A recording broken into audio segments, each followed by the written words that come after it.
BD jobs এডুকেয়ারে স্বাগতম। 2024-25 শিক্ষাবর্ষের MBBS প্রথম বর্ষের ভর্তি পরীক্ষা ইতিমধ্যে সম্পন্ন হয়েছে। এই ভিডিওতে মেডিকেলের ভর্তি পরীক্ষার রেজাল্ট কবে এবং কিভাবে রেজাল্ট দেখবেন তার বিস্তারিত আলোচনা করব। চলুন শুরু করা যাক। প্রিয় ভর্তিচ্ছু, মেডিকেল কলেজের ভর্তি পরীক্ষা এমসিকিউ পদ্ধতিতে হওয়ায় মেরিট রেজাল্ট খুবই অল্প সময়ের মধ্যে তৈরি করা সম্ভব।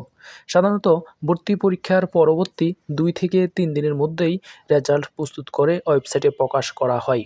গত বছর 9 ফেব্রুয়ারি ভর্তি পরীক্ষা হয়েছে, তার দ্বিতীয় দিন অর্থাৎ 11 ফেব্রুয়ারি রেজাল্ট প্রকাশিত হয়েছে।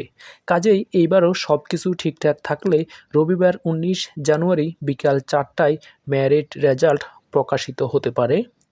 তবে কোনো কারণে রবিবার রেজাল্ট দিতে না পারলেও 20 জানুয়ারি সোমবার রেজাল্ট পেয়ে যাবেন ইনশাল্লাহ। এই জন্য শুরুতে মোবাইল অথবা ল্যাপটপ থেকে ক্রোম বাজারে যাবেন। তারপর এই সার্চর টাইপ ওয়েব অ্যাড্রেসের ঘরে result.dghs.gov.bd লিখে এন্টার প্রেস করবেন। তখন এমন একটি ইন্টারফেস আসবে। এখনও যেহেতু রেজাল্ট প্রকাশিত হয়নি, তাই গত বছরের এমবিবিএস রেজাল্ট 23-24 শো করছে। রেজাল্ট আপডেট হলে তখন এইখানে এমবিবিএস রেজাল্ট 2024-25 শো করবে।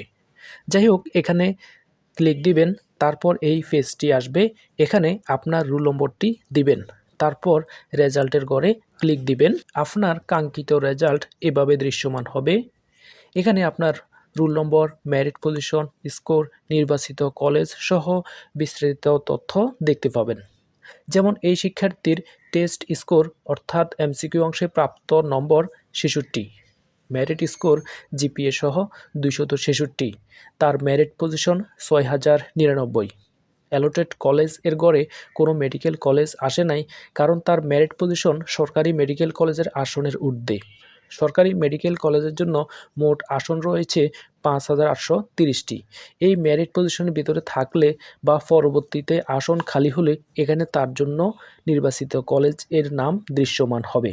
ধরুন আপনি যদি ঢাকা মেডিকেল কলেজ অথবা নোয়াখালী মেডিকেল কলেজ অর্থাৎ যেই কলেজের জন্য নির্বাচিত হন, তখন এখানে অ্যালোটেড কলেজের ঘরে ওই কলেজটির নাম দৃশ্যমান হবে। স্ট্যাটাসের ঘরে মূলত ভর্তি পরীক্ষার এমসিকিউ অংশে ফার্স্ট নম্বর 40 ফেলেই স্ট্যাটাস ফার্স্ট দেখাবে। সর্বশেষ প্রিন্ট ইউর রেজাল্টের ঘরে ক্লিক দিয়ে রেজাল্ট শিটটি প্রিন্ট অথবা ডাউনলোড করে রাখতে পারবেন। প্রিয় ভর্তিচ্ছু, আজ এই পর্যন্ত এখানে শেষ করছি। সবার জন্য শুভকামনা রইল। আল্লাহ হাফেজ।